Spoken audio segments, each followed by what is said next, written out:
ምን አገናኘው ከማጥባት? አይ እንዴ አንድ ዳቦ ቁርስሽ ነው አይደል? አንድ ዳቦ ይበቃሽ። ሻይ ደግሞ በትንሹ አሁን ይሄ አሁን ወተት ምናምን ስትጠጪ በትንሹ ስትጠጪ አለ። አንዳንዴ እኮ መተጋገዝ አሪፍ ነው። ጊዜውን ታውቂዋለሽ። ከምር ምን ማለት ነው የመረንሽ? እና በሷ ትእዛዝ ነው ስጦታ የገዛሁት። እርግጠኛ ነኝ ያው እናንተም እንደምትደሰቱ እርግጠኛ ነኝ።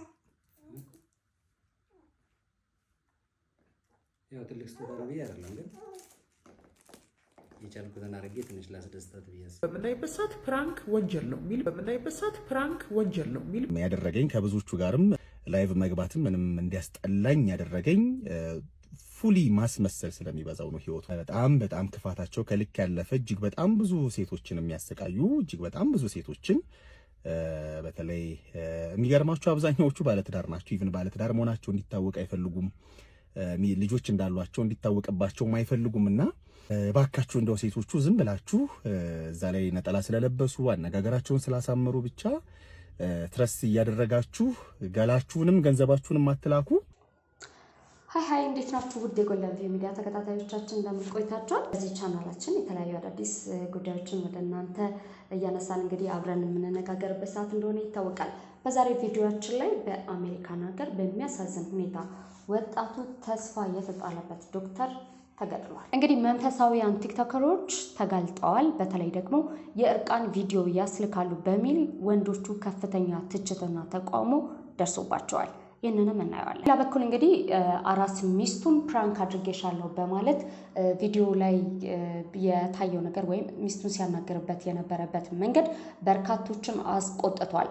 ከዛ ባለፈም በዚህ ሰዓት ወንጀል ነው የሚል ከጠበቃዋ የተሰማ መረጃ አለ። በአጠቃላይ የእነዚህን ዝርዝር ጉዳዮች ወደ እናንተ የምናደርስ ይሆናል። አብራችሁ እንድትቆዩ በአክብሮት እንጋብዛችኋለን። ለቻናላችን እንግዲህ በቲክቶክ ፕላትፎርም ላይ የተለያዩ ሰዎች የየራሳቸውን ኮንተንት እንደሚሰሩ ይታወቃል። በተለይ ደግሞ መንፈሳዊ ኮንተንቶችን የሚሰሩ ወንዶች ከፍተኛ ተቀባይነት እንዳላቸው ይታወቃል። ታዲያ እነዚህ ወንዶች ግን ከበስተጀርባቸው ከቅርብ ጊዜ ወዲህ በርካታ መረጃዎች እየወጡባቸው ይገኛሉ።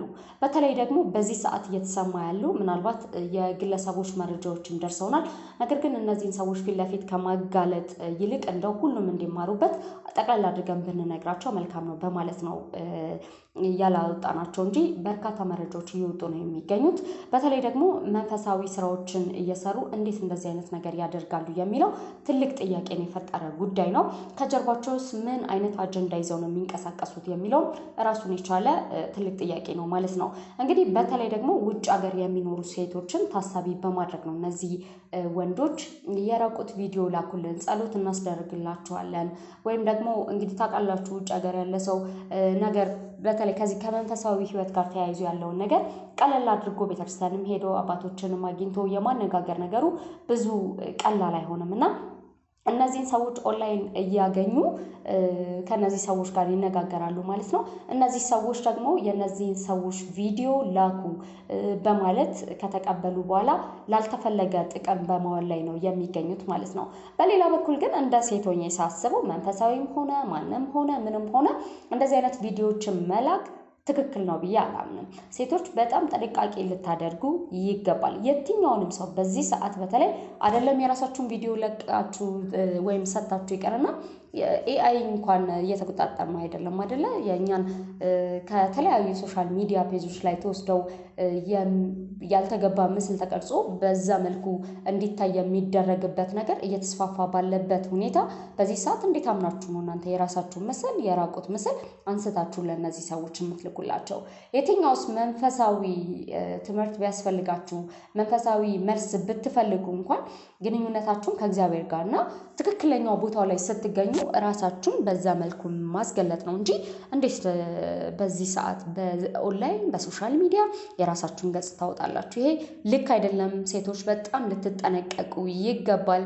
ይሄ ብቻ አይደለም። ብዙ ሰዎች እንግዲህ የንስሐ አባቶቻቸው የሚነግሯት ለንስሐ አባቶቻቸው የሚነግሩት ሚስጥር ሳይቀር እየወጣ ወይም ደግሞ እንናገራለን እያሉ የሚያስፈራሩ አባቶቹ ላይ ሳይቀሩ አንዳንዶቹ ማለት ነው በዚህ መልኩ ነው መረጃ እየወጡ ያሉትና የምትጠጓቸው መንፈሳዊ አባቶች መንፈሳዊ ወንድሞች ነን ብለው የሚቀርቧቸውን ሰዎች ሁሉ በጥርጣሬ ልታዩ ይገባቸዋል። እነዚህ ሰዎች አፍተሮል ሰዎች ናቸው። ስህተት ላይሰሩ የሚችሉበት ምንም ምክንያት የለም።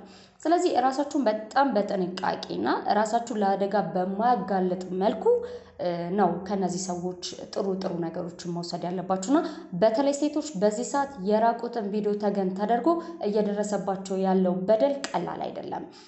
ይገባኛል እንግዲህ የሃይማኖት አባቶችን ካላመንን ማንን ልናምን እንችላለን የሚለው አይምሯችሁ ውስጥ እንዳይመጣ አስባለሁ። ግን እያያችሁ ነው ብዙ ነገር ከአባቶች የማይጠበቅ አጉል እኩይ ነገሮች እየሰማን እያየን ያለንበት ጊዜ እንደሆነ ይታወቃልና ከዚህ አንፃር በጣም ጥንቃቄ ልታደርጉ ይገባቸዋል። ራሳችሁን ጠብቁ ነው የምለው። ከዚህ ጋር ተያይዞ እንግዲህ በዶክተር ኪራ ይባላል። እሱም የተለያዩ መንፈሳዊ ኮንተንቶችን በመስራት ይታወቃል። ለቤተክርስቲያንም ቀረብ ያለ ሰው ነው። ታዲያ እሱ ራሱ እየደረሱት ያሉት መረጃዎች እንዳሉ ነው እንግዲህ እሱም በዚህ መልኩ ሀሳቡን ያጋራው ማለት ነው። ላስቀኛችሁን እንመለስ ብዬ አስቤ አላቅም፣ ግን እየበዛ እየመጣ ነው ነገር እየሳየው እየተቋረጠ አይደለም። አሁን ሰላም ሰዎች እንዴት ናችሁ? አለው ይህንን መልእክት በተለይ ሀገር ሆናችሁ በመንፈሳዊ ፕላትፎርም ላይ የሚሰሩ ቲክታከሮችን ለምትመለከቱ ሴቶች ይሁን ሰሞኑን በተደጋጋሚ እንግዲህ ለመጻፍ ሞክሬያለሁ። ሌላም ሰው እንደዚሁ በቪዲዮ ሊያሳውቃችሁ ሞክሯል። በተለይ በውጭ የምትገኙ ሴቶች እባካችሁ መንፈሳዊ የሚመስሉ ቲክታከሮችን ትረስት እያደረጋችሁ የእርቃን ምስል አትላኩ፣ ገንዘባችሁንም አትላኩ።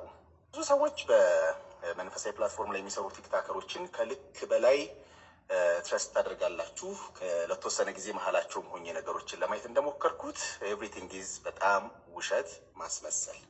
ሲታዩ በጣም ነጠላ አለባበሳቸው ቆንጆ ነው፣ አንደበታቸው በጣም ጥሩ ነው።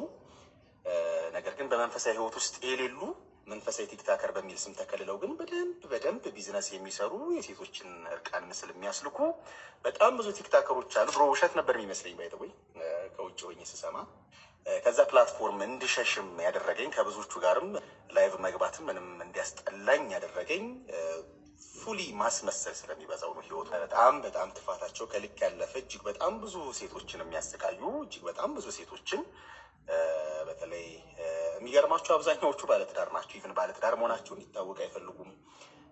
ልጆች እንዳሏቸው እንዲታወቅባቸውም አይፈልጉም። እና ባካችሁ እንደው ሴቶቹ ዝም ብላችሁ እዛ ላይ ነጠላ ስለለበሱ አነጋገራቸውን ስላሳመሩ ብቻ ትረስ እያደረጋችሁ ገላችሁንም ገንዘባችሁንም አትላኩ። አስመሳዮች፣ ነጠላ ለባሽ፣ የውሸት ቲክታክ ላይ ሲመጡ በጣም ሃይማኖተኛ የሚመስሉ ሰዎች ፉሊ እየተጫወቱባችሁ ነው። ቤተ እምነታችሁን ለመከተል ቲክታክ ላይ መጥቶ መሰጠት አያስፈልግም። ለእነሱ ገንዘብ መላክ አይጠበቅባችሁም። ጸሎታችሁን ጸሉ። አስፈላጊ ከሆነ ወደ ቤተክርስቲያን ሂዱ። እንደኔ እንደ ወንድማችሁ እንደ ታናሽ ወንድም ስመክራችሁ ግን በቻላችሁት መጠን የእርቃን ምስል አትላኩ፣ ገንዘባችሁንም አትላኩ። ስለ እግዚአብሔር በዚህ መልኩ ነው እንግዲህ ሀሳቡን የገለጸው ማለት ነው። የኔን ሀሳብ ቀደም ብዬ አስፈርድላችኋለሁ። ራሳችሁን ጠብቁ። ወደ ሁለተኛው መረጃ ስወስድ እንግዲህ ከቅርብ ጊዜ ወዲህ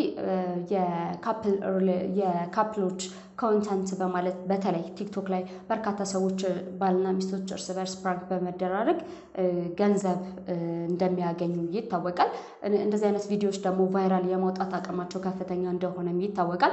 ታዲያ እንግዲህ ከቅርብ ጊዜ ወዲህ ትዳርን ለአደጋ እያጋለጡ ገንዘብ መሰብሰብ እንደ አንድ ስራ እየታየ መጥቷል ማለት ነው። እንግዲህ ባለንበት በዚህ ጊዜ ብዙ ትዳሮች ራስ ምታት ላይ እንደሆኑ ይታወቃል። በርካታ ችግሮች እየተነሱም እንደሆነ ይታወቃል። ታዲያ አንዱ ደግሞ ማሳያ ተደርጎ እየተወሰደ ያለው የሶሻል ሚዲያ ፕላትፎርሙ ጉዳይ ነው ማለት ነው።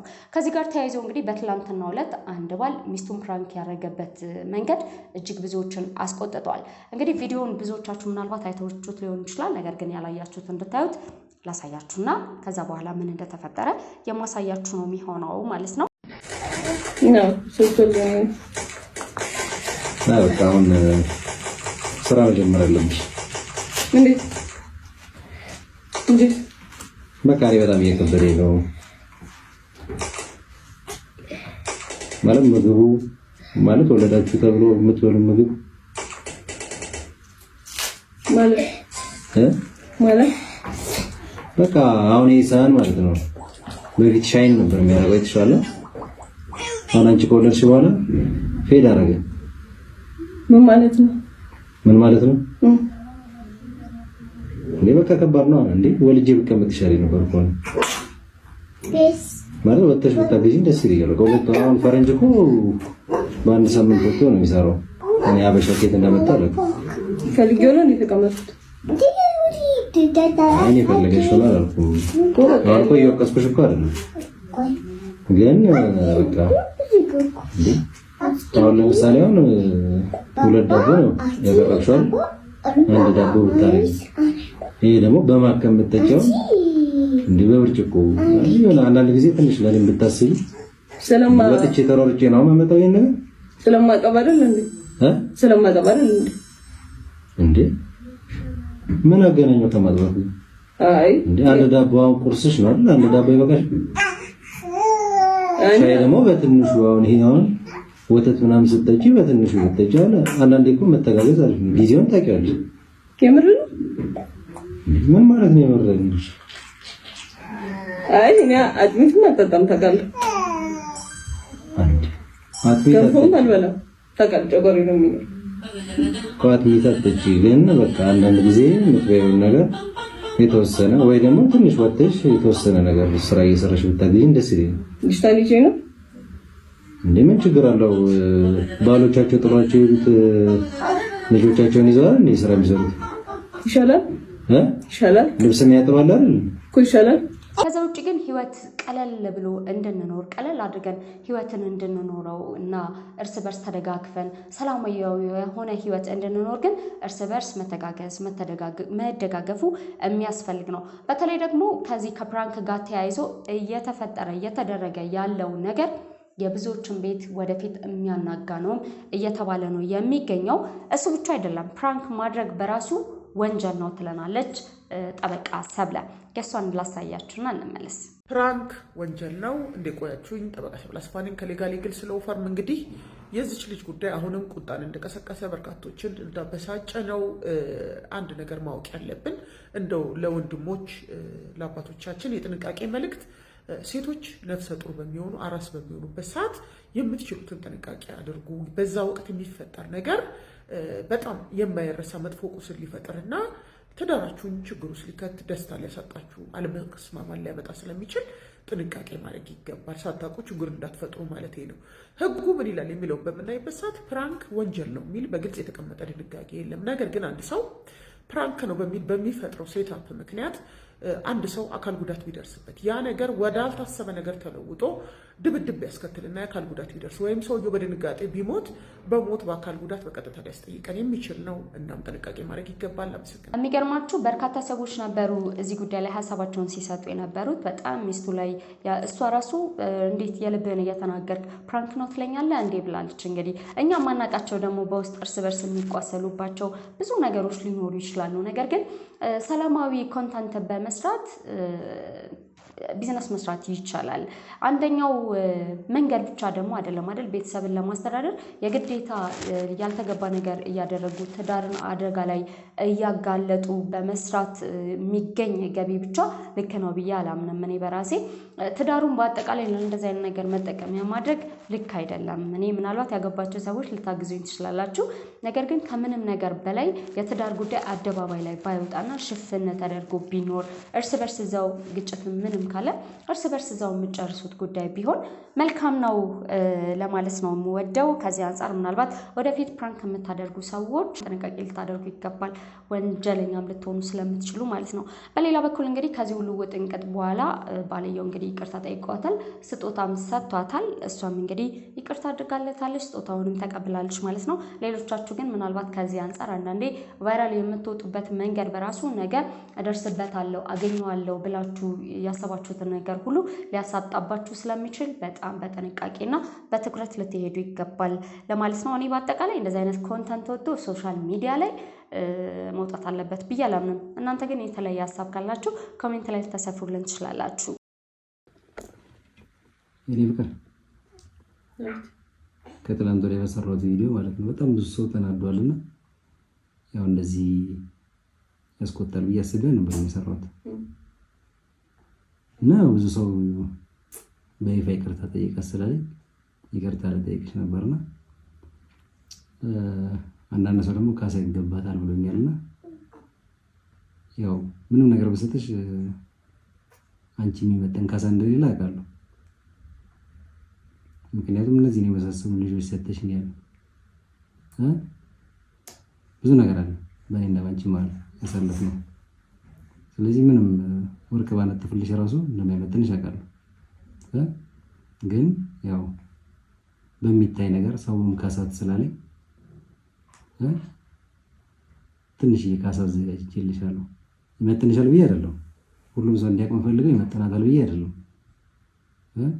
በዛ ላይ ደግሞ ያው ብዙ ሰው ወዶሻልና ሚስቴን ደግሞ ስለወደዳችሁልኝ አመሰግናለሁ። ለብዙ ሴቶችም ትምህርት ትሆኛለሽ ብዬ አስባለሁ፣ ከባሎቻቸው ጋር ለሚፋተጉ ማለት ነው። እና ወድሻለሁ።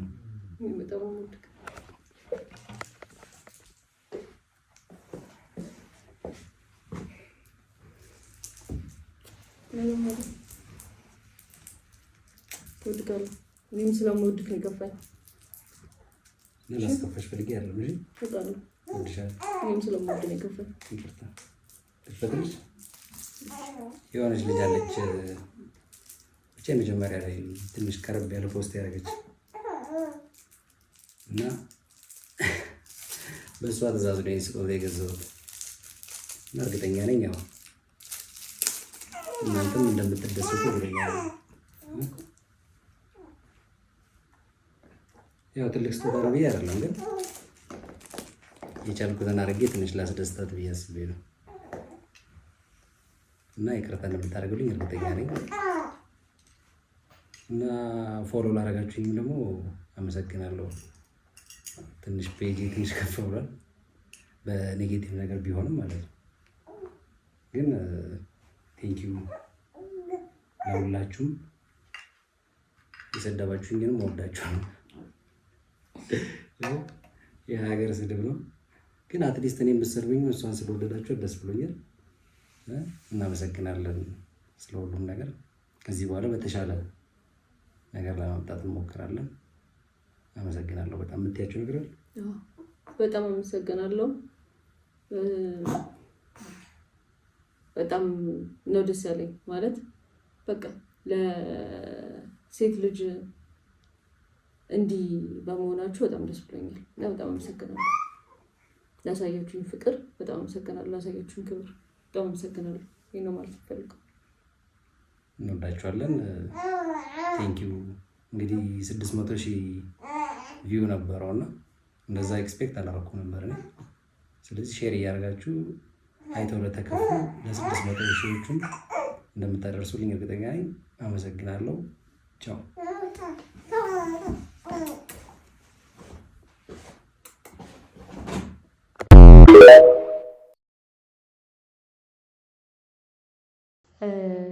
በርካቶች በጣም ተስፋ የጣሉበት ዶክተር ነበረ። ልብ ሰባሪ ዜና ነውም ተብሎለታል። ወጣት ዶክተር ደራራ በዲሶ ቦሮጄ ይባላል። በአሜሪካ በጥይት ነው የተገደለው። ከዩናይትድ ስቴትስ አሜሪካ እጅግ አሳዛኝና አስደንጋጭ ዜና ተሰምቷል በማለት ነው መረጃ የወጣው። ተስፋ የተጣለባቸውና ለወገን በጎ አስተዋጽኦ ለማድረግ ሲዘጋጁ የነበሩት ወጣት ዶክተር ደራራ ቢዲሶ ቦርጄ ባልታወቁ ግለሰቦች በተተኮሰባቸው ጥይት በድንገት ከዚህ ዓለም በሞት ተለይተዋል።